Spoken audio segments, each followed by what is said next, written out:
Nous allons voir dans cette vidéo comment nous réalisons l'installation d'une machine virtuelle. Alors tout d'abord, nous lançons VirtualBox. Ensuite, nous cliquons sur Nouvelle pour créer une nouvelle machine. Donc là, nous allons commencer par installer un Windows XP et la version de Windows XP que j'ai est en 32 bits. Pour toutes les autres versions que vous aurez installées, il faudra choisir les versions en 64 bits. Donc je mets un nom à ma machine virtuelle, je vais l'appeler Windows XP Pro. Je vais mettre 128 mégaoctets de RAM.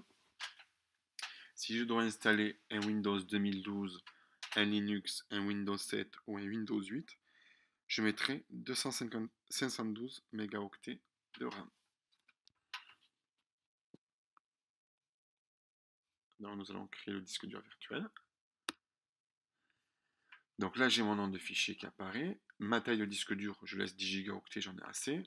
Le format du fichier image sera un point .vdi, donc je le laisse, c'est le point de base, l'extension de base pour VirtualBox. L'avantage de VirtualBox, c'est qu'on peut l'utiliser aussi bien sur Windows que sur Mac OS X, sur Apple et aussi sur Linux. Et tous les formats seront donc au point .vdi, les formats de fichiers. Donc je pourrais très bien commencer une machine virtuelle sur Windows, la continuer sur Mac OS X et la finir sur Linux. Ensuite, nous laissons de base le stockage sur disque dur physique sur dynamiquement alloué.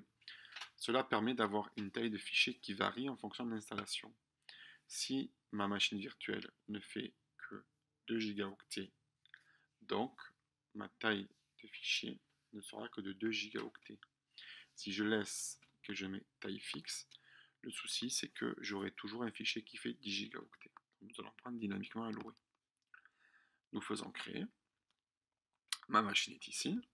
Je clique 2 fois dessus pour la lancer. Le premier paramètre que l'on vous demande, c'est bien entendu de mettre le CD-ROM d'installation. Donc nous, on va utiliser un fichier image qui correspond au CD d'installation de Windows XP Pro. Donc je vais récupérer mon fichier image qui est un fichier .iso. Donc je vais installer Windows XP Pro et je fais Start. Et je me retrouve à installer Windows XP Pro.